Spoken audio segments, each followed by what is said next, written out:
Hi అండి. Welcome to Telugu Bigg Boss season 8 episode 74 day 73 review. So కొద్దిగా late అయింది. కొద్దిగా పని వచ్చింది. ఆఫీస్ వర్క్ ఉండేసరికి చేయడానికి అవ్వలేదు. బట్ ఇప్పుడైతే ఎపిసోడ్ అయితే కవర్ చేశాను. దాంట్లో ఫస్ట్ అయితే కనుక యష్మి గారి ఫాదర్ వచ్చారండి. చాలా చాలా బాగా ఈజీ వేగా ఉన్నారు ఆయన. ఆయన లోపలికి ఎంటర్ అవ్వగానే యష్మి అరవడం కానీ, యష్మి ఫుల్ హ్యాపీనెస్తో ఉన్నారు. అలాగే అట్ ద సేమ్ టైమ్ ఈ art batch like tasty Teja, Rohini and Avinash, అలాగే నబీల్, ఇంకా గౌతమ్, వీళ్ళందరూ లాన్లో ఫ్రీజ్ అయి ఉంటారనమాట. కిటికీలోంచి చూసి రోహిణి రన్నింగ్ కమెంటరీ ఇస్తూ ఉంటారనమాట. ఆయన ఇంత లావ్ అంటే దిట్టంగా ఉన్నారు, నీకు వేస్తారు, ముక్కు మీద గుద్దుతారంటే టేస్టీ తేజ ఏమో అన్నా నీ పని అయిపోయింది, ఇంకా ఒక్క నలుపుతాడు అన్నట్టుగా మాట్లాడడం ఇదంతా బాగా అనిపించేది. మీకు అన్నయ్య వచ్చాడన్నా అని చెప్పి అవినాష్ని భయపెట్టినట్టు చిన్న ఫన్ యాంగిల్ అది నచ్చింది. దాని తర్వాత యష్మి గారికి వాళ్ళ నాన్నగారు వచ్చిన తర్వాత తను అందరితోటి పరిచయం చేసి, ఇంకా లోపలంతా కూడా లైవ్లో అంతా బాగా చాలా ఎక్కువసేపే ఉన్నారు. మంచిగా మాట్లాడారు అనమాట అందరితోటి, తెలుగులో మాట్లాడడం కానీ. ఇంకా చాలా అంత స్ట్రిక్ట్గా ఉంటుందని యష్మి అనుకున్నారు. బట్ స్ట్రిక్ట్గా కాకుండా ఈజీ వేగా చిల్ గోయింగ్గా అనిపించారనమాట. సో చాలా చాలా బాగా నచ్చింది. తనకు కూడా మంచిగా అయిందనమాట. ఇంకా దాని తర్వాత ఏమైంది, యష్మికి ఇచ్చిన హింట్స్ అనుకుంటే కనుక హింట్స్ అయితే డైరెక్ట్ అయితే చెప్పేశారు, గౌతమ్తో పెట్టుకోవద్దు. ఇంకా ఏంటది, ఒక్క నిమిషం అండి. సో ఎక్కువ నెగిటివ్గా వెళ్ళిపోతుంది. ఎక్కువ 2 వీక్స్ నుంచి సరిగ్గా ఆడట్లేదు నువ్వు, ఇంకా కాన్సన్ట్రేట్ చెయ్యి, నీకు టాస్కుల్లోనే బాగా ఆడతావు, సో దాంట్లోనే కాన్సన్ట్రేట్ చెయ్యి. గొడవ అంటే నామినేషన్స్ అయిపోయిన తర్వాత గొడవ అని చెప్పి వదిలేకుండా ఇంకా ఫుల్ రిలాక్స్ మోడ్కి వెళ్ళిపోకుండా, అంటే రిలాక్స్ మోడ్లోకి వెళ్ళు, కంటిన్యూ ఫ్రెండ్షిప్ చెయ్యి. ఈ కొత్త వాళ్ళందరితోటి, గౌతమ్ వాళ్ళు వైల్డ్ కార్డ్స్ వాళ్ళతోటి మాట్లాడమని చెప్పారనమాట. గ్రూపిజం చూపించద్దని డైరెక్ట్గా అయితే చెప్పారనమాట. సో ఇది గుర్తుంచుకోండి, మళ్ళీ మాట్లాడదాం దాని గురించి, గ్రూపిజం దాని గురించి. అలాగే దాని తర్వాత యష్మి వాళ్ళ ఫాదర్ని వీళ్ళందరూ కూడా పలకరించడం ఇవన్నీ జరిగిన తర్వాత వాళ్ళ దగ్గర ఆశీర్వచనాలు తీసుకోవడం, ఇంకా అంతా బాగా ఫన్గా వెళ్ళిపోయింది అనమాట. ఆయన డ్యాన్స్ చేయడం అంతా చాలా జోవియల్గా మంచిగా అనిపించారు. ఎంటర్టైనర్గా ఆయన కూడా బాగా కలివిడిగా మాట్లాడారు వీళ్ళందరితోటి, సూపర్గా అనిపించింది. ఇంక దాని తర్వాత ఏమో ఇంకా టేస్టీ తేజ తను బాధపడడంలో, అందులో నాకు ఎక్కడ కూడా ఆయన నటిస్తున్నాడనేం కాదు, అంటే నటించినా కూడా ఆ పర్టికులర్ దీంట్లో ఇది మీరు కంటిన్యూస్గా చూస్తే కనుక వాళ్ళకి ఎక్కడ గ్యాప్ లేదండి. వెంటనే అది వర్స్ట్ కంటెస్టెంట్ అని చెప్పి తనకి ఇచ్చిన ట్యాగ్ వెంటనే వీళ్ళు ఫ్యామిలీ మెంబర్స్ ఎంటర్ అవ్వడం, వాళ్ళ ఫ్యామిలీలు చూడడం. అంటే ఎక్కడో చోట 99% వస్తారని తెలిసినా కూడా 1% ఏమో రాకపోతే ఏంటి ఈ సీజన్కి. ఒక్కొక్కసారి ఏం చేస్తారంటే ఇంత బజ్ క్రియేట్ అయిన తర్వాత బయట నుంచి చూసిన తర్వాత కూడా Bigg Boss only video play చేసే అవకాశం ఉందండి. ఎందుకంటే మీరు గుర్తుంటే కనుక అమర్దీప్కి తను కెప్టెన్సీ కావాలంటే ఏదో తనకి ఆల్టర్నేట్ కెప్టెన్సీ ట్యాగ్ ఇచ్చినట్టుగా ఒక వేరే ఇది ఇచ్చారు కదా.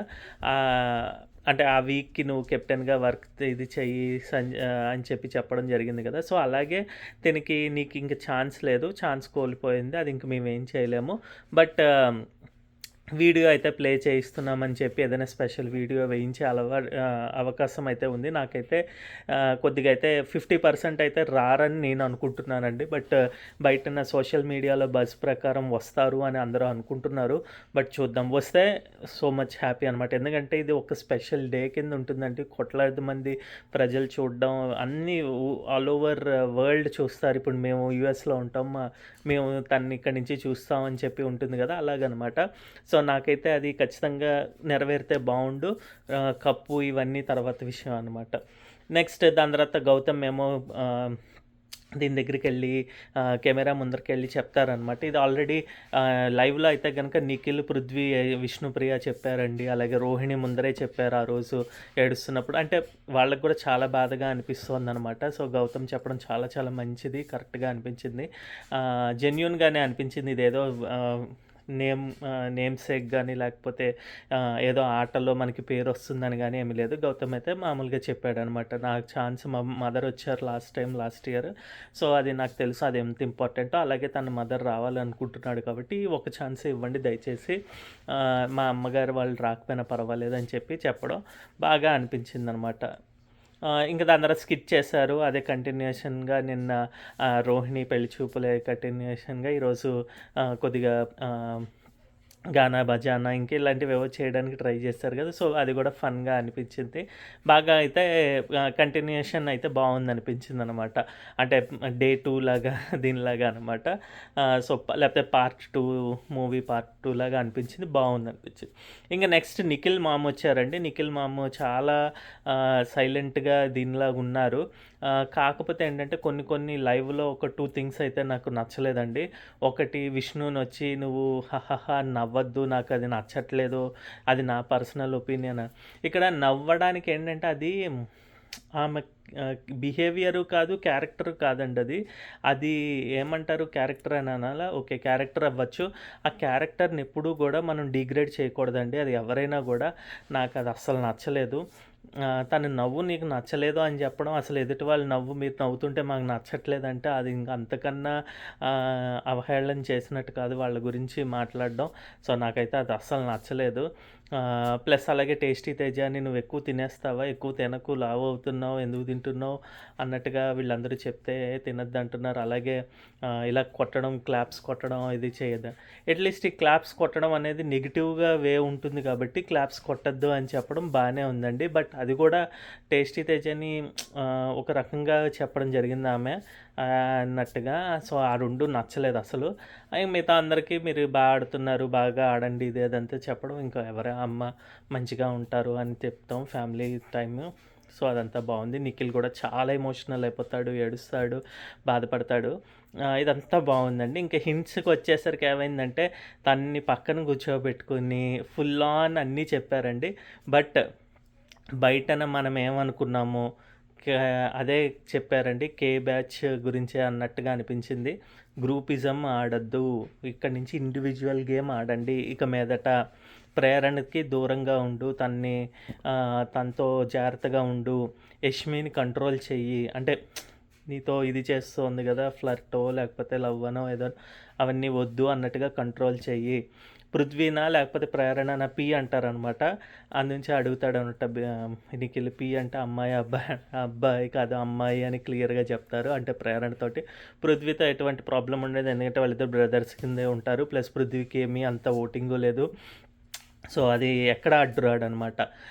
ఇంకా గ్రూపిజం వద్దు. ఇంకా మంచిగా ఆడు. ఇంకా గౌతమ్‌తో గొడవ పడొద్దు. డిఫెన్స్ మోడ్‌లోకెళ్ళొద్దు. డిఫెన్స్ మోడ్‌లోకెళ్తే నువ్వు నెగ్గలేకపోతున్నావు అన్నట్టుగా డైరెక్ట్ అనమాట.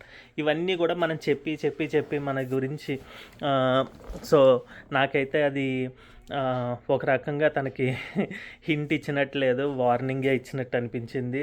ఇవి ఇస్తే ఏమో నాకిప్పుడే క్లియర్‌గా తెలుస్తోంది. వాళ్ళింతవరకు ఎంత గ్రూప్ గేమ్ అంటే వాళ్ళ మదర్‌కి, ఫాదర్‌కి అనిపించినప్పుడు వాళ్ళెంత గ్రూప్ గేమ్ అన్నది మనకు అనిపించడంలో తప్పేం లేదు. సో, వాళ్ళు అలాగే వస్తున్నారు కాబట్టి దీనివల్ల పాపం నిఖిల్‌కే ప్రాబ్లమ్. ఎందుకంటే యష్మికి, ప్రేరణకి ఇండివిజువల్ ఓటింగ్ కొద్దిగా యాడ్ అయిందండి. అట్ ద సేమ్ టైమ్ ప్రేరణ కొద్దిగా హెవీగా ఉంటుంది. But Yashmi and Prithvi mainly వాళ్ళిద్దరి వల్లే తిను నెగిటివ్ అయినట్టు. ఎందుకంటే వాళ్ళని సేవ్ చేయడానికి చేయడం, కష్టపడడం, లేకపోతే ఆ ప్లానింగ్ చేయడం ఆ గేమ్ ప్రకారం, అలాగే నబీల్‌కి అగెయిన్స్ట్‌గా మాట్లాడడం, గౌతమ్‌కి అగెయిన్స్ట్‌గా మాట్లాడడం, ఇవన్నీ అస్సలు చేయాల్సిన టాప్ విన్నర్‌గా ఉన్న అతను ఇలా చేయడం అన్నది చాలా తప్పు. సో, అదే బయట పెట్టారు. దీన్ని బట్టి నాకు ఇంకోటి కూడా ఏమనిపించిందంటే టాప్ 1 ఏ అనే అక్షరంతో వచ్చారు రివ్యూయర్స్ ఇద్దరు. వాళ్ళిద్దరికీ నోరు మూయించినట్టు అనిపించిందండి. ఇంతవరకు వాళ్ళు గ్రూప్ గేమ్ ఆడరు, వాళ్ళు ఈ గేమ్ ఆడతారు ఇది అన్న వాళ్ళు ఇప్పుడేమో సడన్‌గా వాళ్ళు గ్రూప్ గేమ్ ఆడట్లేదు అని వాళ్ళు ఆడుతున్నారని వాళ్ళ మదరే చెప్తున్నారు. ఇది ఎలా అవుతుందో, ఇది ఏ విధంగా పోతుందో అని చెప్పడం అన్నది నాకైతే వీళ్ళకి కూడా కొట్టినట్టు చెప్పారు అని నాకు క్లియర్‌గా అనిపించిందనమాట. సో, దాని తర్వాత ఇంకా అదంతా బాగా అయిపోయిన తర్వాత వాళ్ళ మదర్ ఏమో వెళ్ళిపోయారు. అందరూ టేస్టీ తేజ మళ్ళీ కొద్దిగా బాధపడ్డాడు. అందరూ మదర్ అన్నారు, ఫాదర్ అన్నారు టేస్టీ తేజ విషయంలో. సో, ఇదంతా జరిగిందనమాట. ఇంక దాని తర్వాత ఏంటయిందంటే వీళ్ళందరినీ పడుకోండి, ఒక గంట సేపు మీరందరూ అలిసిపోయినట్టు కనిపిస్తున్నారని చెప్పడం. వీళ్ళందరూ డీప్ స్లీప్‌లోకి వెళ్ళిపోవడం. అవినాష్ వాళ్ళ వైఫ్ వచ్చి అవినాష్‌ని హగ్ చేసుకుండం. ఇదంతా సూపర్‌గా అనిపించింది. ఫన్‌గా అనిపించింది.